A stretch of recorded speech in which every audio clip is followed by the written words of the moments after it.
ಅಲ್ಲ, ಅವ್ರು ಮಾಡಿಕೊಳ್ಳಿ, ನಾನು ಸಮಂಜಸವಾದಂಥ ಉತ್ತರವನ್ನು ಕೊಡ್ತೇನೆ.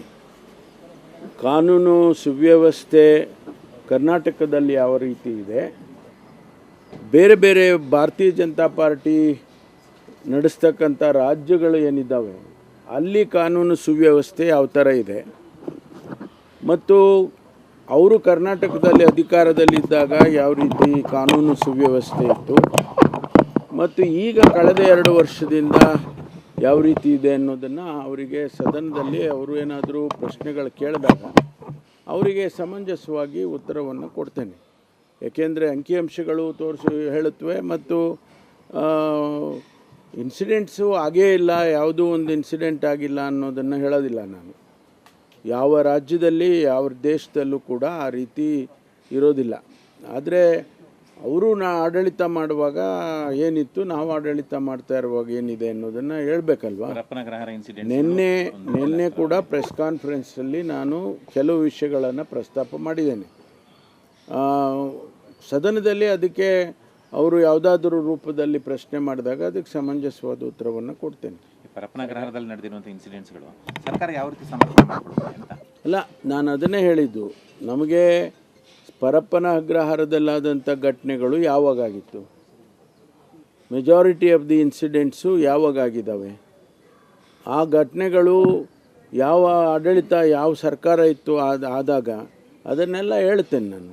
ನಮ್ಮಲ್ಲಿ ಆಗಿದೆ, ಎಸ್, ನಾವು ಆಡಳಿತ ಮಾಡುವಾಗ ಆಗಿದೆ ಎಂದಾಗ ಅದಕ್ಕೆ ಸೂಕ್ತವಾದ ಕ್ರಮ ತಗೊಳ್ಳೋದಕ್ಕೆ ಅಧಿಕಾರಿಗಳ ಮೇಲಾಗಲಿ ಅಥವಾ ಅವರು ಯಾರು ಮಾಡಿದ್ದಾರೆ ಅವ್ರ ಮೇಲಾಗಲಿ ಕ್ರಮ ತಗೊಳ್ಳೋದು ಮಾಡಿದ್ದೇವೆ.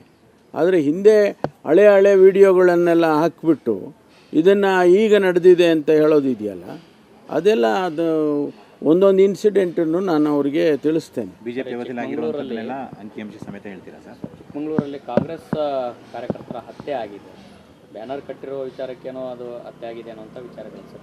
ಇಲ್ಲ, ಅದು ಇನ್ವೆಸ್ಟಿಗೇಷನ್ ರಿಪೋರ್ಟ್ ಬರಲಿ ಅಲ್ಲ, ಅದು ಯಾವ ಕಾರಣದಿಂದ ಅದು ಹತ್ಯೆ ಆಗಿದೆ ಅನ್ನೋದನ್ನು ರಿಪೋರ್ಟ್ ಬರಲಿ. ಬಂದಮೇಲೆ ಅವರು ಸ್ಥಳೀಯವಾಗಿ ಪೊಲೀಸ್ ಕ್ರಮ ತಗೊಳ್ತಾರೆ.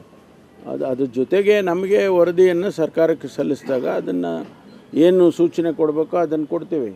ಅಲ್ಲ, ಬಜರಂಗ ದಳದವ್ರದ್ದು ಬೇರೆ ಒಂದಷ್ಟು ಶಂಕೆ ಇದೆ ಅನ್ನೋಂಥ ಮಾತುಗಳು ಕೇಳಿ ಬರ್ತಾ ಇದೆ ಸರ್. ಅಲ್ಲಲ್ಲ, ನಾವುಗಳು ಮಾತಾಡೋದೇ ಬೇರೆ. ಅಲ್ಲಿ ಘಟನೆ ನಡೆದಾಗ ಯಾರು ಅದಕ್ಕೆ ಭಾಗಿಯಾಗಿದ್ದರು, ಯಾರು ಅದರ ಹಿನ್ನೆಲೆಯಲ್ಲಿದ್ದರು, ಇವೆಲ್ಲವನ್ನು ಕೂಡ ಅವರು ತನಿಖೆಯಲ್ಲಿ ಗೊತ್ತಾಗ್ತದೆ.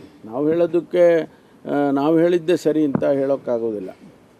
ಧರ್ಮಸ್ಥಳ ಪ್ರಕರಣದ ಬಗ್ಗೆ ಈಗ ಅಸೆಂಬ್ಲಿನಲ್ಲಿ ಕ್ಲಾರಿಟಿ ಕೊಡ್ತೀರಾ ಸರ್, ಅಪ್ಡೇಟ್ ಕೊಡ್ತೀರಾ? ಇಲ್ಲ, ಅವ್ರು ಪ್ರಶ್ನೆ ಮಾಡಿದ್ರೆ ಹೇಳ್ತೀವಿ, ಉತ್ತರ ಕೊಡ್ತೇವೆ. ಯಾಕೆಂದರೆ ಈಗ ವರದಿ ಅವರು ರಿಪೋರ್ಟನ್ನು ಸಬ್ಮಿಟ್ ಮಾಡಿದ್ದಾರೆ ಇವರಿಗೆ, ಕೋರ್ಟಿಗೆ, ಸರ್ಕಾರಕ್ಕೂ ಕೊಟ್ಟಿದ್ದಾರೆ. ಅದು ಸಂದರ್ಭ ಬಂದಾಗ ಅದನ್ನು ಪ್ರಸ್ತಾಪ ಮಾಡಿದರೆ ಹೇಳ್ತೀವಿ. ವಸ್ತುಸ್ಥಿತಿ ಹೇಳಬೇಕಲ್ಲ, ಮುಚ್ಚುಮರೆ ಏನು ಇದೆ ಅದರಲ್ಲಿ. ಪಠ್ಯದಲ್ಲಿ ಭಗವದ್ಗೀತೆ ಸೇರಿಸಬೇಕು ಅಂತ HDK ಅವರು ಧರ್ಮೇಂದ್ರ ಪ್ರಧಾನ್ಗೆ ನಿನ್ನೆ ಪತ್ರ ಬರೆದಿದ್ದಾರೆ ಸರ್.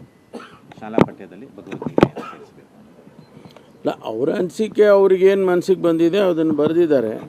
ಅವರ ಅನಿಸಿಕೆಯನ್ನು ಸರ್ಕಾರಕ್ಕೆ ತಿಳಿಸಿದ್ದಾರೆ. ಅದು ಅವ್ರಿಗೆ ಬಿಟ್ಟಿದ್ದಲ್ಲ, ಕೇಂದ್ರ ಸರ್ಕಾರಕ್ಕೆ ಬಿಟ್ಟಿರ್ತಕ್ಕಂಥದ್ದು.